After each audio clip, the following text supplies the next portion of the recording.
cleared out. It's another corner here for St. Pat's. That's the third corner of the match so far. Will be Breslin standing over this one. Launches one in towards the box, handled up at the penalty spot, and Joe Redmond got a header on that one. Did get the final touch. It was Redmond, but the ball just rolls behind for a goal kick to Sligo Rovers, and probably the best chance of the game so far, Declan. Yeah, absolutely. Good ball in from the left-hand side. In swinger and landed in around the 6-yard box, and big Joe Redmond got a header on it. Once again. Yeah, there's something, whenever Fabrice gets on the ball, there's just... Mahon coughing up possession, and Tommy Lonergan is there.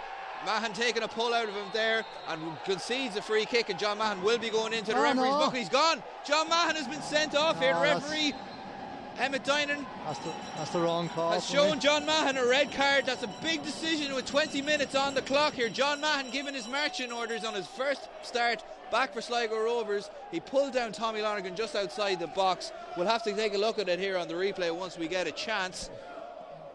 St. Pat's fans are cheering cheerio, cheerio, and John Mahon has the shirt off already as he's going down the tunnel. We're just going to have a look at the replay here.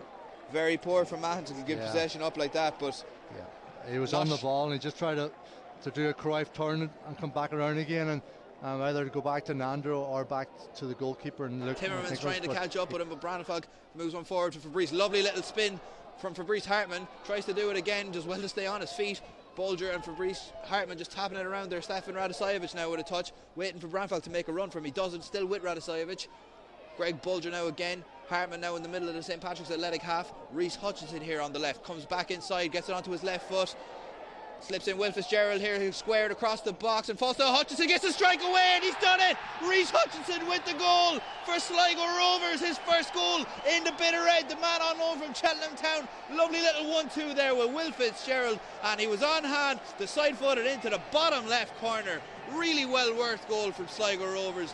And fantastic as well, Declan, that they've been able to take the lead despite going down to 10 men. Yeah, listen, a brilliant goal down the left-hand side, and it was all about the left-hand side of the pitch when Hutchinson was on the ball, played it out to Will Fitzgerald, played it back to him, and then obviously Rhys came forward and drove into the space, committed the defenders to come out, and just as that he popped it off to the left-hand side, and there was Will Fitzgerald, got to the byline and pulled it back, straight back to Rhys Hutchinson, who put it in. Not a brilliant connection, but he got enough in it to put it in the low into the near post. It's a brilliant goal. Has to go back to Nando Pijnacker. Really patient stuff here from the 10 men of Sligo Rovers.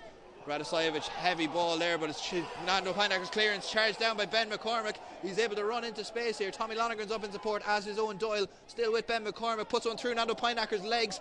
Doyle squares it across, and it falls to Tommy Lonergan, and he's going to wonder how on earth did he miss that. He had loads of space there at the back at the back post.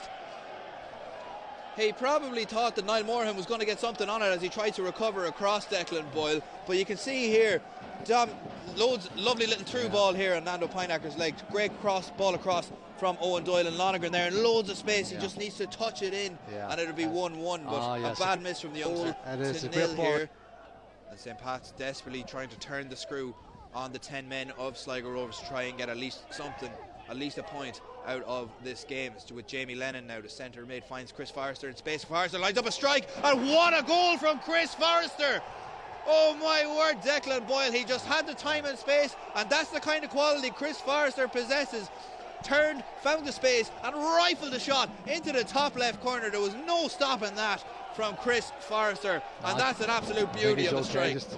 Bit of a late challenge, but he's okay, I think. We'll see it here on the replay. It's this the ball from Jamie. Ball from Jamie First Lennon. touch sets it up. And what a strike. Absolute rocket.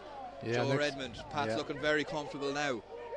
Another calm ball from Jamie Lennon, sprayed out to Jake Mulroney, who's been quiet in these last few minutes, but a chance to make hay for himself here now. Puts the ball into the box, headed away there by Johan Branefalk. And again by Niall Moorhan. Forrester just chests it down for himself, looks to repeat the trick again, shifts pass on to his left boot, sticks it into the bottom corner. Great save there from Luke McNicholas to stop that find in the bottom right corner, and Chris Forrester has stood up Declan Boyle and taken this game by the scruff of the neck. A corner now to St. Patrick's Athletic. Yeah, brilliant play again by Forrester, picks it up in a really good area, looks to play a strike, it brings it inside, takes two out of the game behind you, and the case of St. Pat's have to break on it, but especially where St. Pat's are playing, they have momentum now. That wonderful goal from Chris Forrester, and then obviously another brilliant strike as well from him, and we just need to be careful of them, but they have the width all the time with Jake Mulroney out there on the right hand side and Mark Doyle on the left hand side. Max Madden there to really well to win the free kicks. Fabrice Hartman now lines up a strike and sticks it into the back corner, back of the net for Fabrice Hartman, marking his first start for Sligo Rovers. He joined in July last summer, had to wait to make his debut due to a registration error. My God, Declan Boyle, has he waited for that goal. Sligo Rovers lead here by a scoreline of 2-1. Fabrice Hartman, welcome to the Showgrounds. What a wonderful finish. And it was a free kick right down below us here on the right hand side. St. Pat's have totally turned their back on the play and switched off. Took a quick free kick down that side. The whole wing was opened up down our right hand side. Him on the left foot to come inside for Fabrice, and it just opened up, and you're thinking, go and hit it now, go and hit it. And he just opened up his body, and he just placed it into the far left hand corner. John Mahan was sent off. And listen to the roar here in the Showgrounds as Sligo Rovers look like they're about to cling on here for 3 points. What will be 3 huge points after losing John Mahan so early.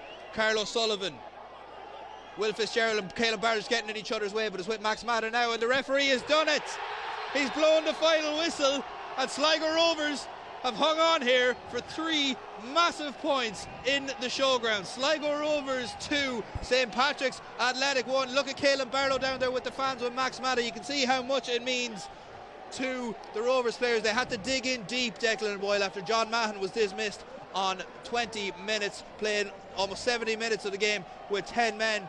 Fantastic goals from Chris Forrester, from Reece Hutchinson, and from Fabrice Hartman as well, and Chris Forrester, of course, to try and get St. Pat's back into it. Tim Clancy does not look too happy.